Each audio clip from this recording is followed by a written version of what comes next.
மது ஒழிப்பு போதை ஒழிப்பு இந்த ரெண்டு இருந்தால் மட்டும்தான் பெண்கள் பாதுகாப்பு உறுதி செய்யப்படும். நம்ம என்னதான் பெண் கல்வி கொடுத்தாலும் அவங்களுக்கு பெண்கள் முன்னேற்றம் பற்றிய ஒரு விஷயங்களை எடுத்து சென்றாலும் பெண்களுக்கு பாதுகாப்பு இல்லைன்னா வீட்டிலேருந்து எப்படி வெளியில் வந்து அவங்க படிக்க கூட போவாங்க இல்லை வேலைக்கு கூட போவாங்கன்ற ஒரு கேள்வி எழுது.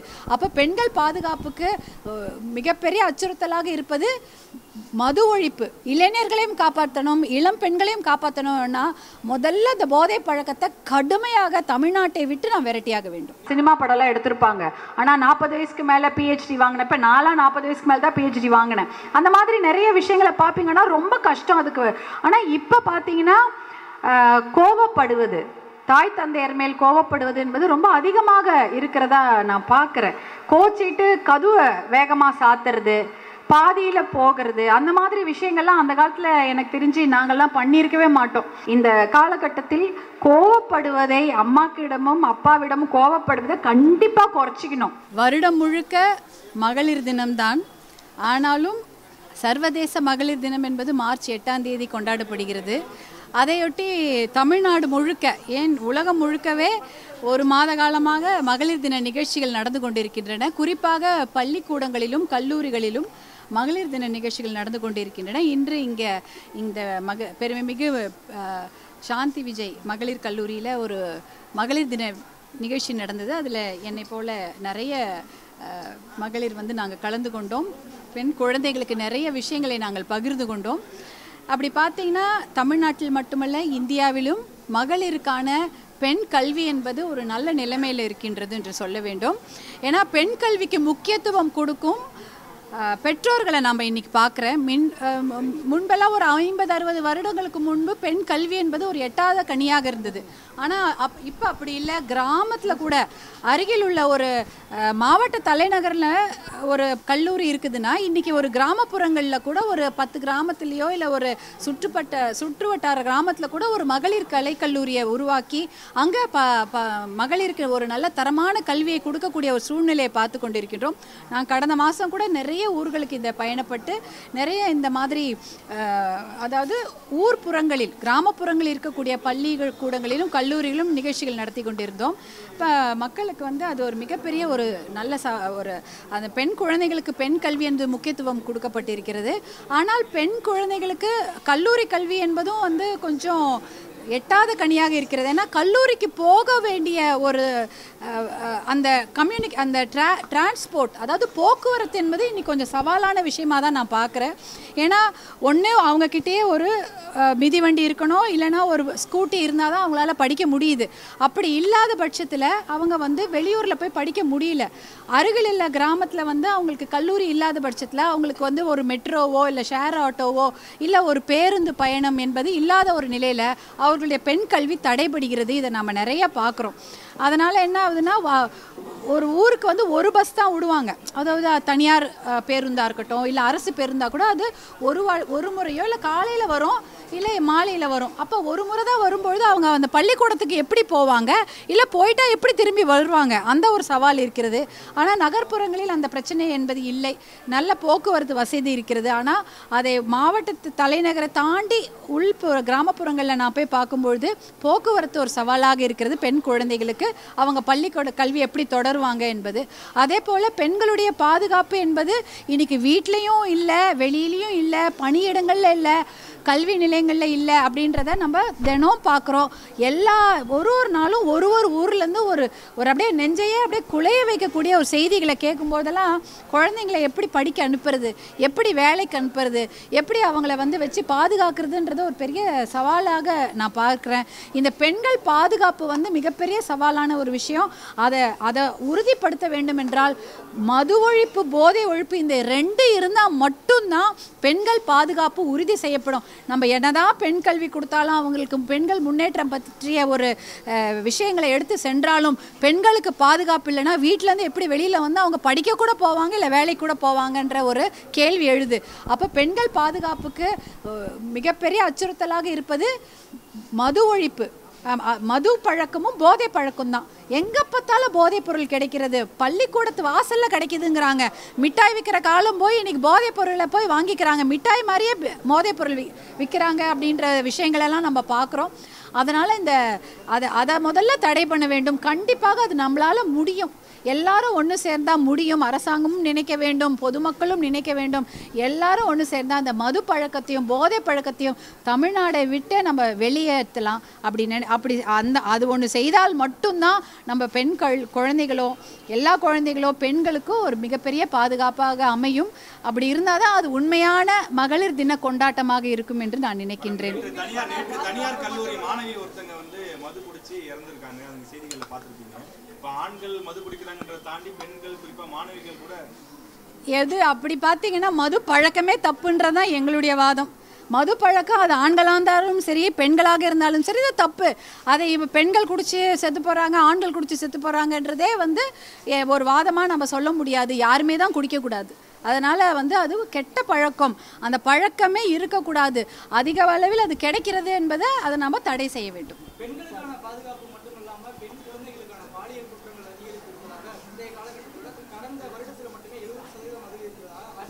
ஆமாங்க, ஆமாம், உண்மை.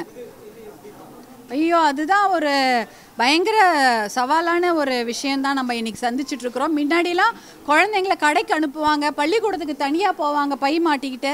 ஏன்னா பக்கத்தில் அருகாமை பள்ளிக்கூடங்கள் இருக்கும். பெண் குழந்தைகள் தனியாக தான் படிக்க போவாங்க.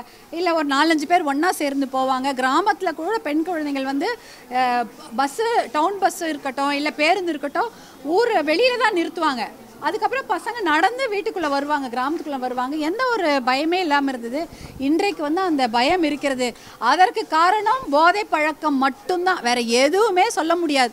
இதை எப்படி பார்க்குறீங்கன்னா, முதல்ல அந்த போதை பழக்கத்துக்கு நம்ம முடிவு கட்டணும். நம்ம வருங்கால தலைமுறை, நம்ம பசங்களை நம்ம காப்பாற்றணும். இன்னைக்கு நம்ம கண்ணெதிர்க்க நம்ம பெண் குழந்தைகள் கஷ்டப்படுறதை பார்க்குறோம்.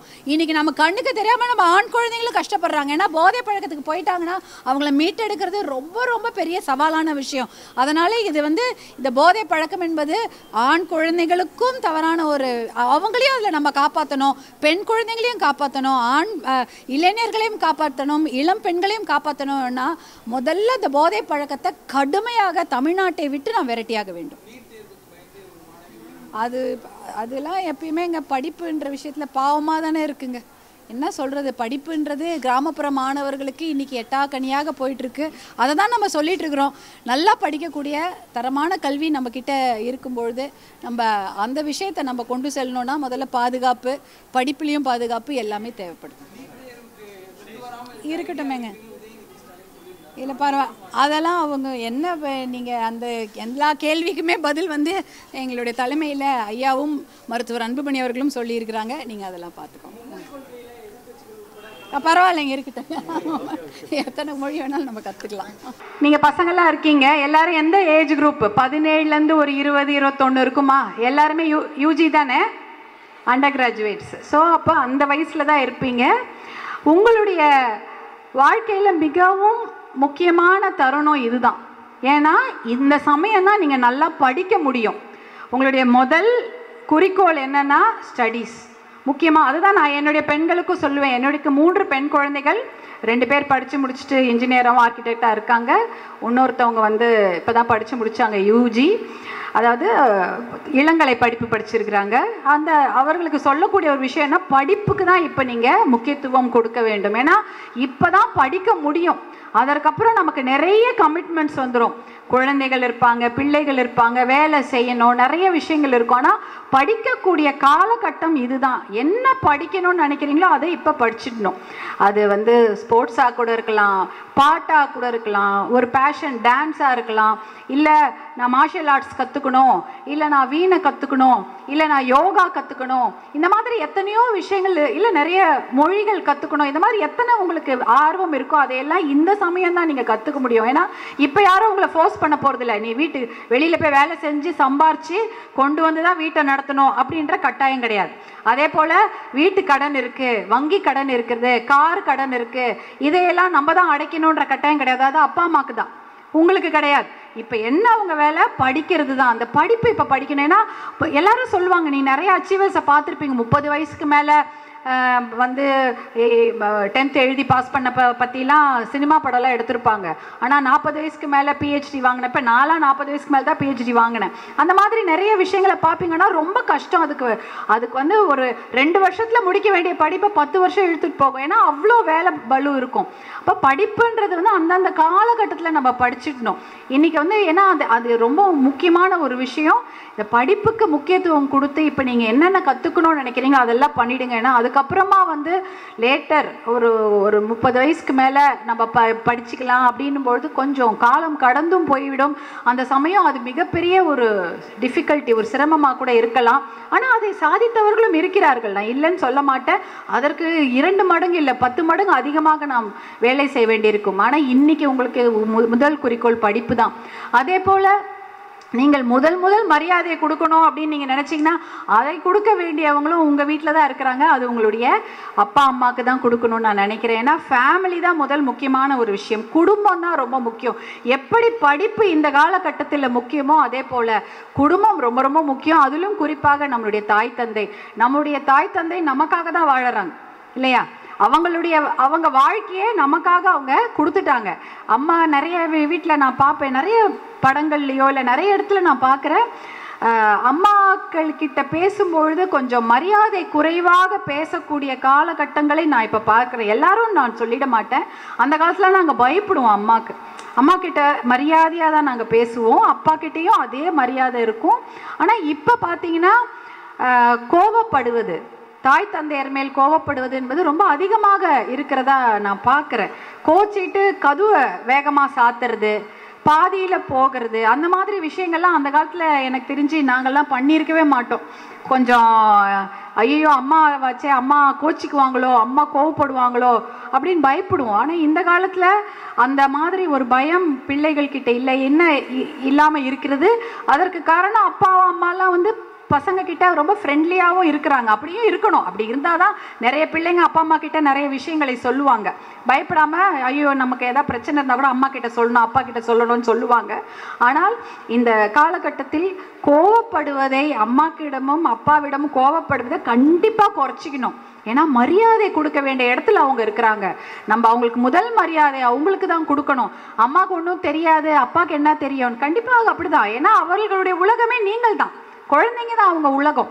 அந்த உலகத்தை தான் அவங்க பார்க்குறாங்க. என்ன மிஞ்சி பிச்சு போனால் குடும்பம், இல்லை அவங்க வேலை செய்கிற இடம், இல்லைன்னா கொஞ்சம் சொந்தக்காரங்க, இதை தான் அவர்கள் தெரிந்திருப்பாங்க. உங்ககிட்ட இருக்கிற மாதிரி ஃபோனில் எல்லா உலகத்தையே பார்க்கக்கூடிய வசதி வாய்ப்பு அவங்களுக்கு அப்போ கிடையாது. இன்றைக்கி நீங்கள் ஃபோனை எடுக்கிறீங்க, உலகத்தையே நீங்கள் அதில் பார்த்துடுறீங்க. உலகத்தில் என்ன நடக்குதுன்றது எல்லாமே உங்களுக்கு தெரியுது. விக்கிபீடியாவாக இருக்கட்டும், கூகுளாக இருக்கட்டும், எல்லா விஷயத்துலையும் நீங்கள் பயணிக்கிறீங்க. அதில் உங்களுக்கு எல்லாமே தெரியும். ஆனால் அவர்களுடைய உலகம் நீங்கள் தான். அதனால் அவர்களுக்கு கொடுக்க வேண்டிய அந்த மரியாதையை நம்ம கண்டிப்பாக கொடுத்தாக வேண்டும் அப்பா அம்மாவுக்கு. ஏன்னா அப்பா கூட சில சமயத்தில் கடினமாக சொல்லுவாங்க, ஆனால் நல்லது தான் சொல்லுவாங்க. அம்மா வந்து சொல்கிற விதம் வேறமாக இருக்கும், அவங்களும் நல்லதுக்கு தான் சொல்லுவாங்க. நிறைய விஷயங்களை நம்ம அதை மனதில் வைத்து கொண்டு அந்த குடும்பத்திற்கும் நம்மளுடைய அப்பா அம்மாவுக்கு அந்த மரியாதையை கொடுக்க வேண்டும். அதுதான் உங்களுடைய first safe zone. Safe zone அப்படின்னு பார்த்தா உங்கள் குடும்பம் தான் முதல் சேஃப் ஜோன். ஏன்னா எந்த ஒரு பிரச்சனை இருந்தாலும் அங்கே தான் முதல்ல போய் சொல்லலாம். திட்டு வாங்கினாலும் சரி, ஏன் நீ இந்த மாதிரி பண்ண, எதுக்கு இந்த பிரச்சனையில் போய் தேவையில்லாமல் தலையை கொடுத்தேன்னு கேட்பாங்க. ஆனாலும் அவர்களிடம்தான், நம் தாயிடம்தான் நிறைய விஷயங்களை நாம் சொல்ல முடியும். திட்டு வாங்கி கொண்டாலும், அவர்கள் நம்மளை கடிந்து கொண்டாலும் அந்த விஷயத்தை அம்மா கிட்ட தான் சொல்ல முடியும். அதனால சேஃப் ஜோன்ன்றது அம்மா தான் ஃபஸ்ட்டு. அப்பா அவங்க கிட்ட எந்த ஒரு விஷயம் வீட்டில் நடந்தாலும் சரி, வெளியில் நடந்தாலும் சரி, நமக்குள்ளே நடந்தாலும் சரி, நமக்கு எந்த பயமாக இருந்தாலும் சரி, எந்த ஆசையாக இருந்தாலும் சரி, எந்த கலக்கமாக இருந்தாலும் சரி, குடும்பத்தில் குறிப்பாக தாய் தந்தையிடம் நீங்கள் அதை சொல்ல வேண்டும். சொன்னாதான் நமக்கு அதற்கான ஒரு நல்ல ஒரு பதில் கிடைக்கும். அதே போல அடுத்த சேஃப் ஜோன் அப்படின்னு பார்த்தா அது உங்களுடைய ஃப்ரெண்ட்ஸ். இன்னைக்கு பார்த்தீங்கன்னா உங்களுடைய கல்லூரியோ பள்ளிக்கூடத்துலையோ இல்லை வேலை செய்யும் இடத்துலையோ ஃப்ரெண்ட்ஸ் தான் உங்களுடைய செகண்ட் சேஃப் ஜோனாக இருப்பாங்க. அதுவும் உங்களுடைய கூட படிக்கக்கூடிய உங்களுடைய நண்பர்கள். அப்படி பார்த்தீங்கன்னா ஏன்னா நீங்கள் வந்து அதிகமாக அவர்களுடன் தான் பயணிக்கிறீர்கள். நாங்கள் காலையில் 8 மணிக்கு காலேஜுக்கு வந்தால் 3-4 மணி வரைக்கும் இங்கே தான் இருப்பீங்க. கிட்டத்தட்ட ஒரு 5-6 மணி நேரம் அவர்களுடன் தான் இருக்கிறீங்க. ஒரு 24 மணி நேரத்தில் தூங்குவதும் சாப்பிடுவதும் தவிர மிச்ச நேரம் நீங்கள் நண்பர்களுடன் இருக்கிறீர்கள். அம்மாவுடன் பேசுவதை விட அதிகமாக உங்களுடைய நண்பர்களிடம் பேசுகிறீர்கள். அப்புறம் வீட்டுக்கு போனாலும் விடுறதில்ல, வாட்ஸ்அப்பில் பேசிப்பீங்க. முடிச்சிட்டியா ப்ராஜெக்ட்டு, இல்லை இந்த சினிமா பார்த்தாச்சா, அந்த சீரியல் பார்த்தாச்சா, அந்த கொரியன் ஹீரோ பார்த்தியா, எல்லாமே முடிஞ்சிட்டா, அதெல்லாம் வந்து உங்களுடைய ஃபோன்லேயே நீங்கள் பேசிக்கிறீங்க. அடுத்தது சோஷியல் மீடியாவில் பயணிக்கிறீங்க. அதனால் அது வேறு, அது தெரியாத உலகம். இப்போ நீங்கள் உங்கள் ஃப்ரெண்ட்ஸோடு இருக்கிறீங்க. அப்போ அவங்க தான் உங்களுடைய இரண்டாவது குடும்பம், அவங்க தான் உங்களுடைய செகண்ட் சேஃப் ஜோன். அந்த ஃப்ரெண்ட்ஸை நல்லபடியாக தேர்ந்தெடுங்க. எனக்கெல்லாம் அப்போல்லாம் சொல்லுவாங்க, நல்லா படிக்கிற பசங்களோட பழகணும், நல்ல பசங்களோட இருக்கணும். ஏன்னா அவங்கக்கிட்ட நல்ல விஷயங்களை நாம் கற்றுக்கொள்வோம் என்பது தான்.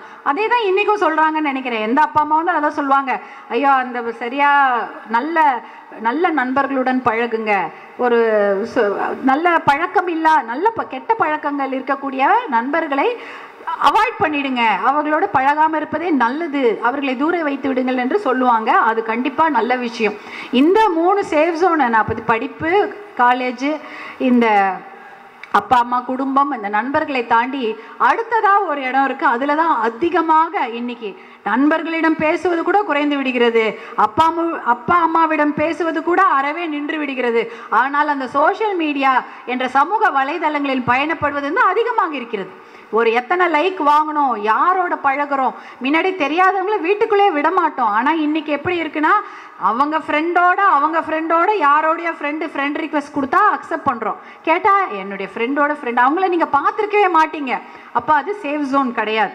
இந்த எந்த சோஷியல் மீடியா என்ற இடத்துல உங்களுக்கு சேஃப் ஜோன் இல்லாதனால அதில் ரொம்ப ரொம்ப ரொம்ப ரொம்ப கவனமாக நீங்கள் பயணப்பட வேண்டும். ஏன்னா அதில் வந்து யார் நீங்கள் இன்றைக்கி இவங்க பக்கத்தில் இருக்கிறாங்க, அவங்கள பார்க்குறீங்க, அவங்கள தெரியும்.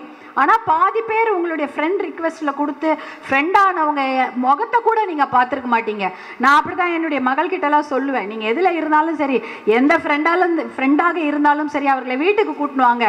ஏதாவது ஒரு பிறந்தநாள் கொண்டாட்டத்திலையோ இல்லை வீட்டு நிகழ்ச்சியில நான் அவங்கள பார்க்கணும், எனக்கு ஃபிசிக்கலாக அவர்கள் யார் என்பதை நான் பார்க்க வேண்டும் என்று சொல்லுவேன்.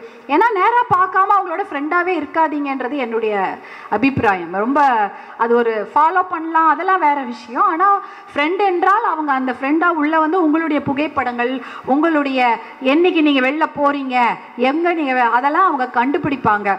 அதனால் யாரோ அதை பார்க்கக்கூடிய வாய்ப்பு கிடைக்கும். அதனால் அதையெல்லாம் கொஞ்சம் கவனமாக கையாள வேண்டும். நீங்கெல்லாம் நல்லா படித்த பசங்க, உங்கள் எல்லாருக்கும் சொல்லணும்னு இல்லை, உங்களுக்கு அந்த முதிர்ச்சி இருக்கிறது. நீங்கள் பார்த்து தேர்ந்தெடுத்து நீங்கள் நடந்துக்கணும்னு சொல்கிறேன். இப்போ நான் சமீபத்தில் சைனாலேருந்து ஒருத்தவங்க எங்களுக்கு நண்பர்கள் வந்தார்கள். அவங்க சொன்னாங்க, அங்கே அதிகமாக விலை கொடுத்து வாங்கக்கூடிய பொருள் எதுனா ஃபோன் தானா, ஃபோன் தான் அதிகமான விலையாம். அதுக்கு அவ்வளோ டேக்ஸ் அந்த மாதிரி போட்டு வச்சுருக்கேன். ஏன்னா ஃபோனில் எல்லாரும் அதிக நேரம் பயணிக்கிறார்கள் என்பதை தெரிந்து கொண்டு ஃபோனுக்கு அதிக விலை வச்சுருக்கிறாங்க. ஏன்னா நீங்கள் வந்து பக்கத்தில் இருக்கவங்களோட பேசுங்க, குடும்பத்தோடு பேசுங்க அப்படின்னு சொல்லிட்டு ஃபோனில் அதிகமாக பேசுகிறத குறைத்து கொள்ளுங்கள் என்பதற்காகவே ஃபோன் அதிக விலையில் இருக்குது. அப்போ தான் வந்து ப்ரொடக்டிவான வேலை இருக்கும், நிறைய விஷயங்களை தெரிஞ்சு கொள்வார்கள். நிறைய வேலை செய்யறதுக்கு டைம் கிடைக்கலன்னா ஃபோன்லேயே இருந்துருவாங்க. அப்படின்றதுனால அதோட விலை அதிகம் அப்படின்னு சொல்கிறாங்க. அதனால் இந்த விஷயங்கள் எல்லாம் நீங்கள் சும்மா இதெல்லாம் ஒரு விமென்ஸ் டே செலிப்ரேஷன் சொல்லிட்டு ஏதோ அட்வைஸ் கொடுக்குறேன்னு நினச்சிக்காதீங்க. என்னுடைய குழந்தைகளுக்கு நான் என்ன அறிவுரைகளை சொல்லுவேனோ அதை தான் உங்ககிட்ட சொல்லணும்னு நினச்சேன். ஏன்னா நான் சொல்லக்கூடிய வயதில் இருக்கிறேன். நான் உங்களுடைய தாய் இல்லை உங்களுடைய பெரியம்மா அந்த வயதில் இருக்கிறதுனால தான் என்னால் சொல்ல முடியுது, சொல்லணும்னு நினைக்கிறேன் நான். அதனால் நீங்களாம் ரொம்ப கிஃப்டட் பிளெஸ்டு சில்ட்ரன். ஏன் தெரியுங்களா, உங்களுக்கு நல்ல கல்லூரியில் படிப்பதற்கு நீங்கள் வந்திருக்கிறீங்க. உங்களை படிக்க வைப்பதற்கு உங்கள் தாய் தந்தை தயாராக இருக்கிறாங்க. ஆனால் சில கிராமத்தெல்லாம் நினச்சி பாருங்கள், இந்த மாதிரி கல்லூரியெலாம் ரொம்ப கஷ்டம். ஒரு 5 கிலோமீட்டர் 10 கிலோமீட்டருக்கு கல்லூரியே இருக்காது. அந்த பெண்கள் படிக்கணும்னு ஆர்வத்தோடு இருப்பாங்க, ஆனால் கல்லூரியோ பள்ளிக்கூடமோ இருக்காது, ரொம்ப தூரம் நடக்க வேண்டியிருக்கும். இங்கன்னா உங்களுக்கு பஸ் இல்லைன்னா ஷேர் ஆட்டோ இல்லைன்னா ட்ரெயின் இல்லைன்னா மெட்ரோ, ஏதாவது ஒன்று கிடைக்குது நீங்கள் காலேஜ் போகணும், வேலைக்கு போகணுன்னா. ஆனால் அந்த மாதிரி கிராமங்களில் அதெல்லாம் கிடையவே கிடையாது. ஒரு பஸ் விடுவாங்க, அதுவும் ஒரே ஒரு பஸ்ஸு. அரசு பஸ் வந்தால் பரவாயில்ல, ப்ரைவேட் பஸ்ஸாக வந்தது. தனியார் பஸ்னால் ஒரு பஸ் காலையில் வரும், அந்த பஸ்ஸு அந்த காலையில் ஏறி போயிட்டாங்கன்னா அப்புறம் எப்படி திரும்பி வருவாங்க. நான் எத்தனையோ கிராமங்களில் போயிருக்கிறேன். அந்த அப்பா அம்மா சொல்லுவாங்க, அம்மா பசங்க படிக்கணும்னு சொல்கிறாங்க, அவங்கள நாங்கள் பக்கத்தில் பரவாயில்ல ஏதோ ஒரு பெரிய யாராவது ஒரு கல்வி தந்தை ஏதாவது ஒரு கல்லூரியை ஆரம்பித்து நல்லபடியாக நடத்திட்டு இருக்கிறாரு. ஆனால் அனுப்பணும்னா ஒரு பஸ் தான் இருக்குது. காலையில் பஸ்ஸில் போயிட்டா திரும்பி அந்த பொண்ணு எப்படி வரும்? 2 பஸ்ஸாவது விட சொல்லுங்கன்னு என்ன கேட்பாங்க. அந்த அளவுக்கு கனெக்டிவிட்டி இருக்காது, அந்த அளவுக்கு தொடர்பே இருக்காது. அப்போது பாதி பசங்களுடைய படிப்பு நிறுத்தப்படும், அவர்களுக்கு வேலைக்கு வாய்ப்பு இருக்காது. ஏன்னா கல்லூரியோ பள்ளிக்கூடமோ பக்கத்தில் இல்லாத போது அங்கே தொழிற்சாலைகள் இருக்குன்னு நம்ம நினைக்க முடியாது. தொழிற்சாலைகளோ வேலை செய்யும் இடங்களோ இருக்கவே இருக்காது. அதனால கையில் காசே இல்லாமல் அந்த பெண்கள் கல்யாணம் பண்ணிட்டு குழந்தைங்களை வச்சுட்டு கஷ்டப்படுறதை நான் பார்ப்பேன். அந்த ஒரே ஒரு குடும்பத்தில் யாராவது ஒருத்தர் எங்கன்னா சம்பாரிச்சிட்டு இருப்பாங்க. இந்த மாதிரி நிறைய விஷயங்கள் இருக்கு. ஆனால் உங்களுக்கு அந்த பிரச்சனையே கிடையாது. நல்ல அப்பா அம்மா இருக்காங்க, உங்களை நல்ல கல்லூரியில் படிக்க வைக்கிறாங்க.